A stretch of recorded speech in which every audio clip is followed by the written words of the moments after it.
Hi, welcome to a President's Conversation at Austin Community College, where we are discussing ACC's Return to Campus Plan. I am Jessica Beth, here with President CEO Dr. Richard Rhodes. Hi, Dr. Rhodes. Hi, Jessica. How are you today? I am doing well. We have a lot to discuss, and we have a good group of folks with us here to kind of dive into the conversation about what went into the planning and what continues to go into the planning to really make sure that as ACC reviews its return to campus plan, we are monitoring the daily situation around the coronavirus. Joining us is Dr. Beth Malcolm, our Executive Vice President of Campus Operations and Public Affairs. Hi, Dr. Malcolm. Hi, Jessica. Glad to be here. Neil Vickers, ACC's Executive Vice President of Finance and Business Administration. Hi, Neil. Hello. And Gerry Tucker, ACC's Vice President of Human Resources. Hi, Gerry. Hi, Jessica. Dr. Rhodes, if you could kick us off a little bit by letting us know why you wanted to host this conversation. There have been a lot of questions, and there's a lot of concern in our community around exactly what's happening at ACC to monitor the situation and figure out what's the best thing to do to keep our community safe and healthy. Yes, you know, these are very uncertain times, and I think it's great to have this conversation. Every day is a new day. And starting back in the middle of March, actually the second week of March, I think, when COVID first started, its ugly head around here, is nobody has really understood how it's going to continue to roll, when it's going to spike, and so we're learning as communities and as a nation, as a state, we're learning on a day-by-day basis how to deal with this. This is something we've never had to deal with before. This is four basic crises hitting us at one point in time, and it started with COVID, so a medical crisis that hit us, and then followed quickly with an economic crisis because of the shutdown of business and industries. Unemployment skyrocketing, from 2.5% up to 15 to 18% unemployment. So a lot of people out of work. And then you've got the stay-at-home orders, and so you've got an isolation factor for a lot of people who are very uncomfortable with that type of an environment. So you've got social emotional crises that has appeared. And then you follow it up, and we've seen the racial crises that has hit our nation. And so dealing with all four of those at the same time, this is, the right time to have a conversation and say, what is the future hold for us? And especially looking at COVID that kind of started this in this direction, is how do we deal with it on a daily basis? And a lot of it is communication. So we're in constant communication with the right experts and with other people who are going through this and have been challenged by this. And so we're getting promising practices on what to do, how to deal with it. We're sharing ideas with other parts of the country, other parts of the state, locally. And so it's, it's an iterative process. It just constantly changes. And the reason is we've never faced this before, probably since the early 1900s has the nation faced something like this. So how does ACC then deal with this? And first and foremost is the safety, the health, and the well-being of our faculty, our staff, and our students. We want to make sure that we provide a healthy and safe environment for our faculty, staff, and students. And so when we talk about return to work, what does that mean? And we'll talk more about that. But it means that we have to constantly stay in touch with what CDC's recommendation standards are, what the local health officials say has to be done. From a political context, what is the governor, what is the mayor, county commission, what are they telling us from that aspect? And what do we need to do to prepare the workforce for the future at the same time? And how do we get people back who are unemployed, underemployed, out of work? How do we get them back into living wage jobs as quickly as possible? Because that's our job as as ACC is to provide that training, to provide that education necessary for people to get back into the employment. So I'll stop with that. You've got the experts with me today who know on a very detailed basis, because they too are in constant contact with other parts of the community, state, and nation, type of feedback necessary for us to be the best prepared. Dr. Malcolm, you have been instrumental in having those conversations with the regional, local governments and health agencies. What goes into those daily conversations? Those conversations have been they were daily, now they're weekly, but we are part of what is called the Big Five in Austin, Texas, and that is the University of Texas, Austin ISD, the City of Austin, and Travis County, and of course ACC. And we're the Big Five public employers. So it's interesting because in the past, the way we've worked together would be about the weather. And sometimes we're on calls in the middle of the night trying to figure out who's going to open a school, who's not going to open a school or an office or whatever. So that group then morphed into being the group that's dealing with COVID-19. Instead of it just being the people from TxDOT talking about the weather, we have the Office of Homeland Security. We have all kinds of medical experts involved, and we work very closely with Austin Public Health and with the state and again, the county and all of those people. When we are on those calls, the first thing that we have is an update, a medical update day by day of what is going on. All of us work together in hopes that we're going to be doing basically the same thing for our areas. And of course, we're going to follow whatever guidelines or orders that the state, the county, and the city give us. And but it's been a wonderful opportunity to really hear the science in the background of what we need to do and how we need to do it. So when we were shut down and everybody was at home, we knew kind of where the numbers were and what was going on. And now, as the governor has said today, we're slowing down the opening. We're just putting a stop, not going to open a lot of other things until the numbers slow down again.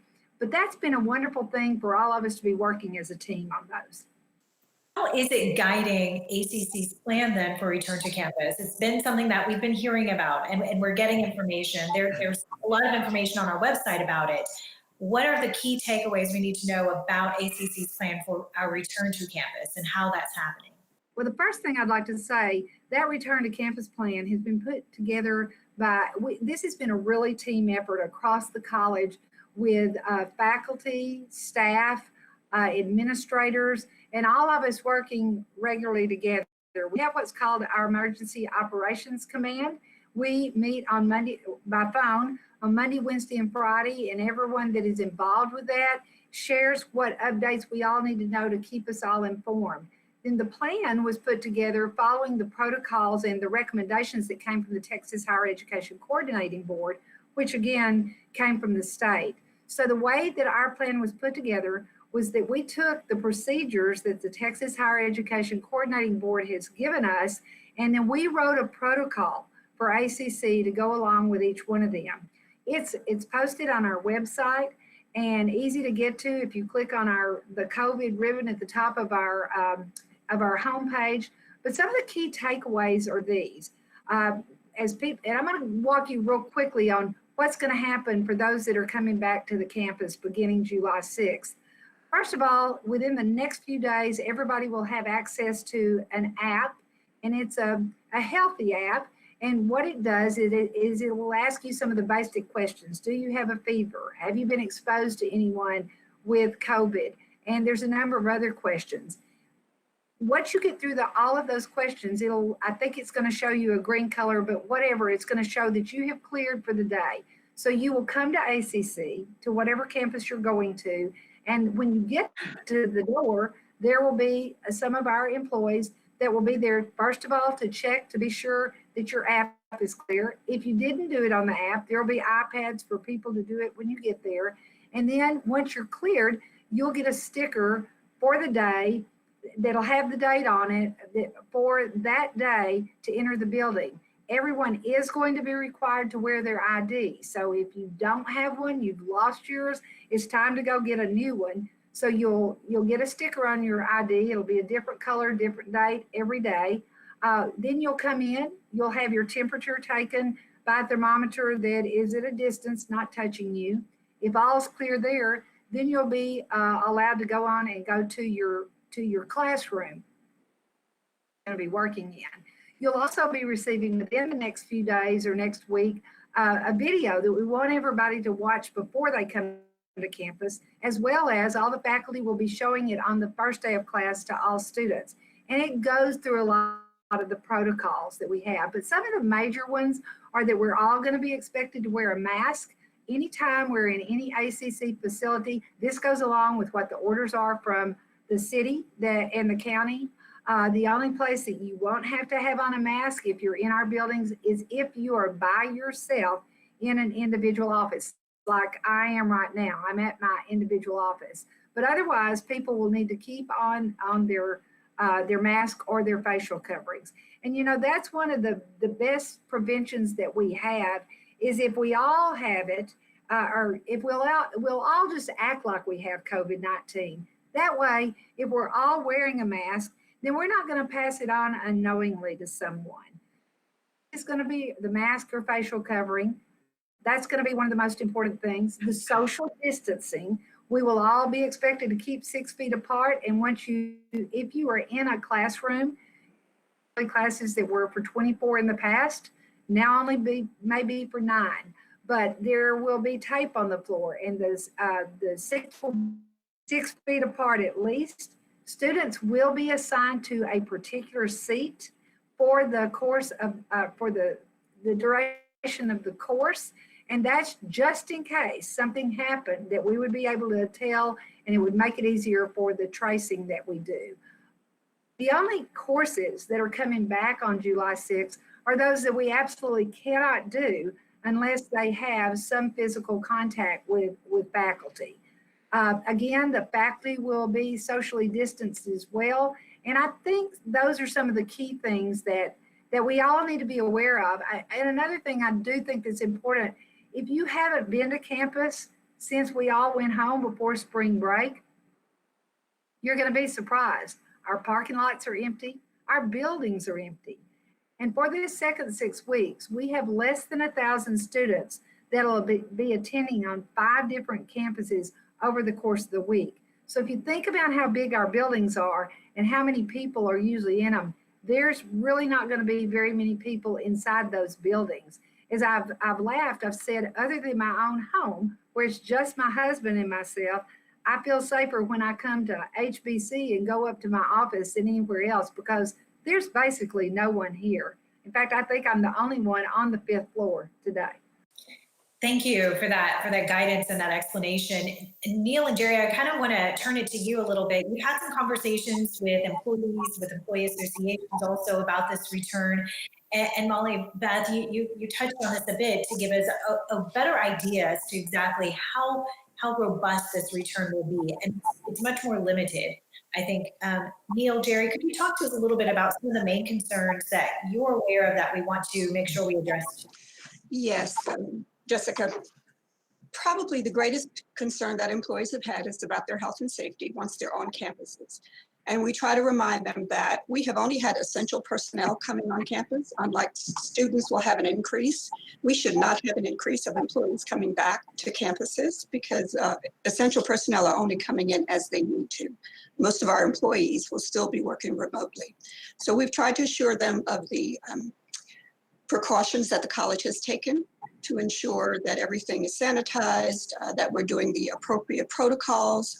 And so that has been the greatest concern that we've had to address, is to assure them that we are looking out for their health and safety, but also to let them know that we don't expect an increase in the number of employees that will be returning.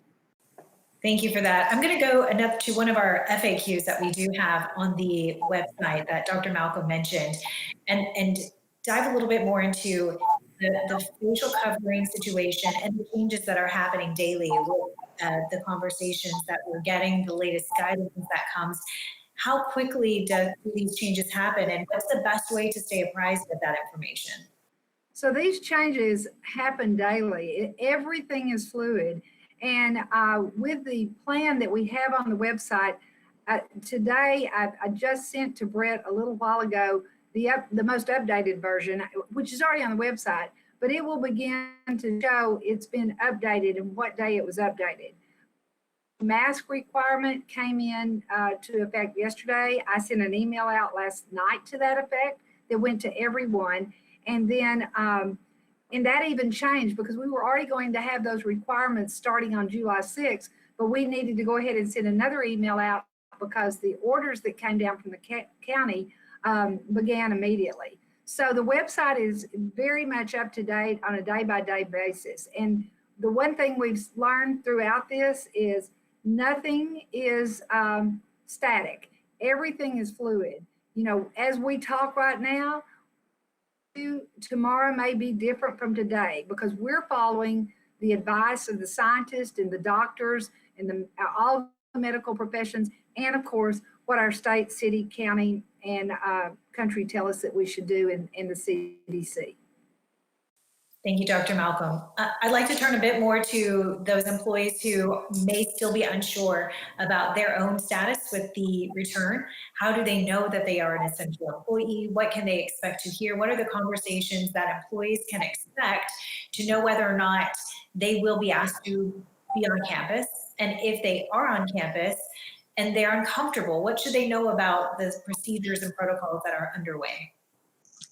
Jessica, we will be notifying employees that they will continue to work remotely. Supervisors should be in contact with employees who are considered essential to let them know that they still have access if they need it. But even with essential employees, we urge them not to come on campus unless they really have some critical duties that they have to perform. Dr. Malcolm's office will be sending out the protocols and information about the app and a video that will give employees information. We have had a number of employees who are high risk that have called and said they are concerned about coming back, and we try to assure them as to what protocols are in place. Employees always have some of our benefit programs that they can apply for if they have conditions that prevent them from coming back, so we advise employees about that.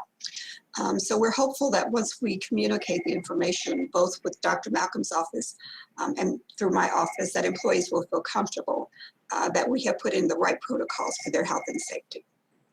And Jessica, and I'd like to just piggyback on that to maybe, I guess, remind us that there's not going to be a significant shift in the number of employees that are needing to come back to campus at this point in time. It would only be, which would primarily be faculty, but faculty and staff that are directly supporting those classes that are beginning on July 6th. But there's not a broader kind of return to on-campus operations other than just supporting those classes. So most of the employees that are essential employees would have they've already been on that list for months now.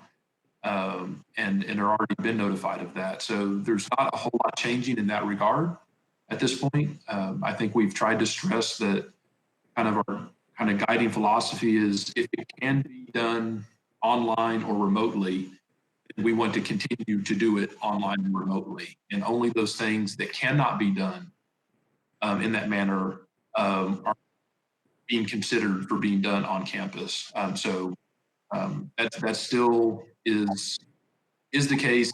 In Dr. Rhodes' communication several weeks ago, that is going to be our position throughout the fall semester, in fact. So. And Jessica, I know when we think about all of this, there's a lot of fear for all of us because it is so different from anything we've ever had to deal with. You know, many of us, including myself and my husband, are in what is called that high-risk individual age group. And yet at the same time, what we all are having to realize, we don't, because everything is unknown as to what's going to happen, we're going to have to learn how to live with this disease. And we do have jobs to do, and the college is going to keep educating people. And so we just have to make certain that we do all the precautionary things that are the things that we've been told by the CDC and everyone else that make a difference. That's wearing the mask, the social distancing and a lot of hand washing, but certainly no one to happen to anybody. But we've all got to figure out how to find the safest way possible to keep working in this world that we're living in right now. You know, and I think it's important, you know, to stress again as to what types of programs will be coming back. And as Molly Beth had mentioned earlier, you know, we're really looking at the type of CTE programs, career and technical education programs, where you do need to have some hands-on training. And so you can't get that at home. And so like welding and the health careers programs and automotive technology and some of the skilled trades, those are the types of programs where we do have to bring students back and the faculty to teach those classes. But also, as Molly Beth mentioned, you know, they're going to be significantly smaller sections to where we can practice, you know, social distancing and make sure that it is a safe environment for both the faculty and the students. But, you know, at the same time, you know, as mentioned, there is a growing need for nursing students to graduate. You know, we had one of the things that happened during the spring semester because of the transition.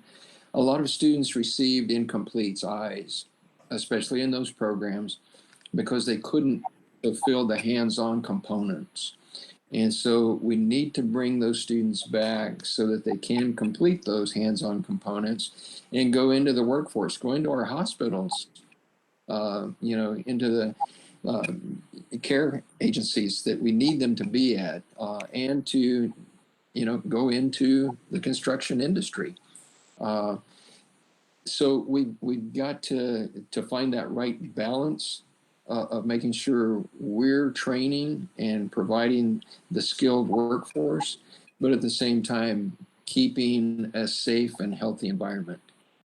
Thank you for that. I know that we are looking to encourage some feedback and ongoing conversation with our employees and with our students too. And so I want to reiterate too, on the website, there is that area to actually share a comment and let us know what thoughts you have, because our goal is to communicate out and get those answers for you as much as possible. What are some of the main questions that you feel we get routinely around this that people want to know, and we want to use this opportunity to address that, whether it is the return to campus or whether it is Dr. Malcolm, as you mentioned, that tracing and how that will actually happen once more people are back on campus. We recognize that it will be limited and it will be gradual, but there will be more opportunities where that contact tracing will be important. So what does that process look like? For our contact tracing, and I think we need to go back to the very time we started this, we very quickly put a form online and asked anyone who had been exposed to COVID-19 or thought that they might have been to please, you know, fill out this form and let us know that. And then contact tracing, we have several people trained at ACC in contact tracing. So if someone thinks they've been exposed, and it could be you've been out of the country, and I'll give you an example. I had been out of the country right before this happened. So when I got back, I spent 14 days in my house working from home because I didn't want to take any kind of risk that I might have picked something up in a foreign country and passed it on. So we, of course, over spring break, there were a number of our folks that went out of the country, and so they quarantined when they got back. If you fill that form out, then one of our contact tracers calls you to say, who were you with? How long were you there? And what other people have you been in contact with? It really has more of an impact now as we do return to class. Should someone show up and then develop the symptoms for COVID-19, that's one of the reasons it's important to know what seats somebody's sitting in. Is why it's important for us to know who enters every building that we have.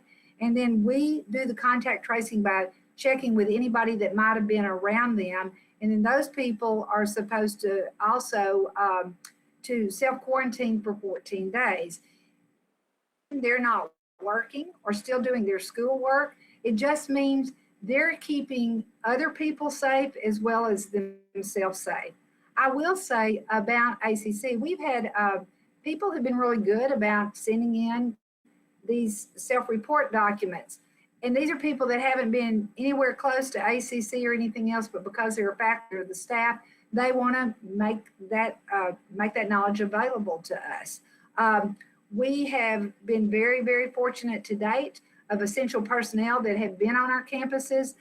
There have only been one or two situations where someone has had COVID at all, and those they weren't around anybody for any reason, and so we have had no issues. Now we realize as more people come back onto campus, there's the possibility that there could be some more people that have it, because that's what this disease is about. And that is also the reason that we're taking all the precautions that we are with checking with people before they ever come to the campus. We also have set up, if someone did show up, an isolation room until they can leave or be picked up or whatever the case may be.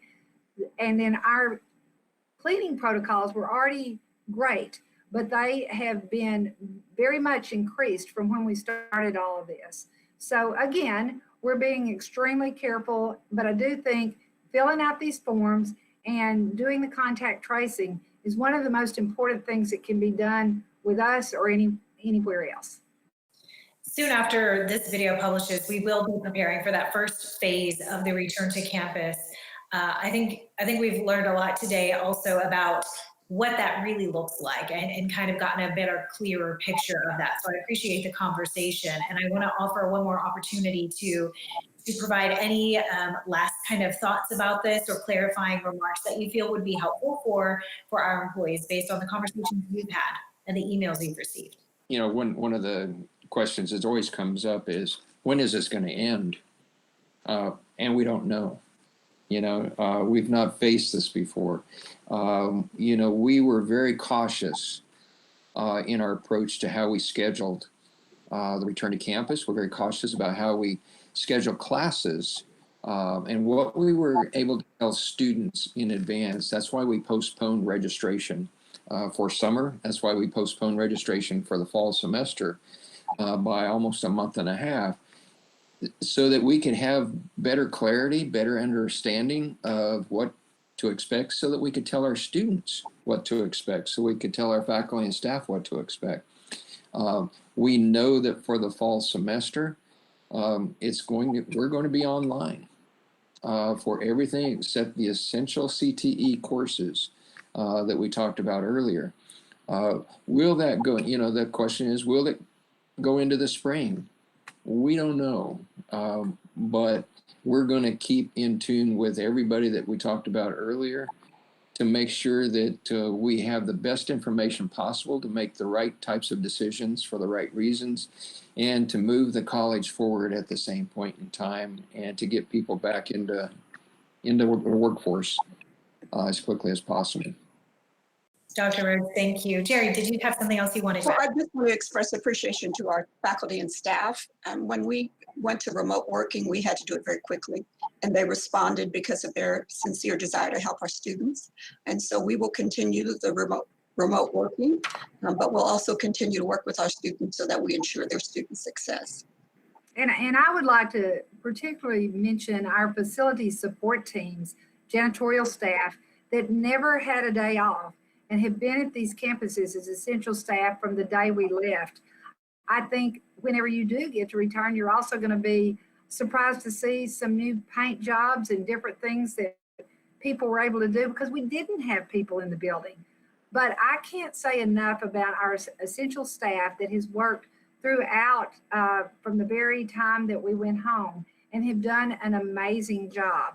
And I think when you see any of them, be sure you give them a great big thank you for all the work that they've been doing throughout the last 3 months while they've been on campus.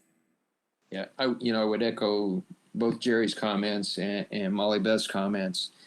The faculty, the staff, the administration, everybody has just really taken this seriously and done everything necessary, keeping the students as the point of focus on what we're doing. But to transition from face-to-face instruction to all online within a 2-week period was a miraculous event that happened. And what happened and what I hear from students, staff, our advisors, our counselors, everybody showed grace to them, and compassion and understanding, and made every effort possible to make sure that every student had the right type of support services that they could continue, and working in collaboration with the Texas Central Food Bank, to make sure that on our campuses, we were participating in the delivery of food for those that were food insecure, that were giving information in the right type of support services, whether they're housing insecure or whether they're dealing with, children at home. All of a sudden, they are the teacher, they're the principal, and they're the superintendent of their home school overnight. And so, some of what's been on ACCTV is giving tips and pointers on how you deal with certain things such as that. And so, I couldn't be more, as president of this institution, can be more proud of the faculty and the staff and the way that they have responded to this together as a family unit to make this happen. Also, credit to the students, because we have seen the resilience in our students that's unparalleled. So this, in the spring semester, where you would think students would be dropping out because of that transition and the insecurity of that, fewer withdrawals from courses this spring as compared to a year ago. We have almost over an 8% increase in the numbers of students registered this summer session. And they're taking more classes because we have a 16-17% increase in the numbers of credit hours that students have signed up for. So students want the education and they're hungry for that. And it's up to us to provide that right instructional pathways, but also the right wraparound support services and the right type of environment that they can succeed. And one of the challenges has been the technology. So do the faculty, staff, and students all have the right type of technology, and do they have the right type of connectivity to the internet? And so that will continue to be a challenge, but, like our IT, they put hotspots on the buildings of all of our campuses now to where students can drive into parking lots and have internet connectivity, as a last resort. But, those are Herculean efforts that have gone on along the way to make sure that we're taking every advantage and opportunity to meet the students' needs. Dr. Rhodes, thank you for the conversation today so we could learn a little bit more about ACC's planning around the coronavirus and our return to campus plan, the process behind it, and a little bit more clarity around what exactly to expect starting July 6th.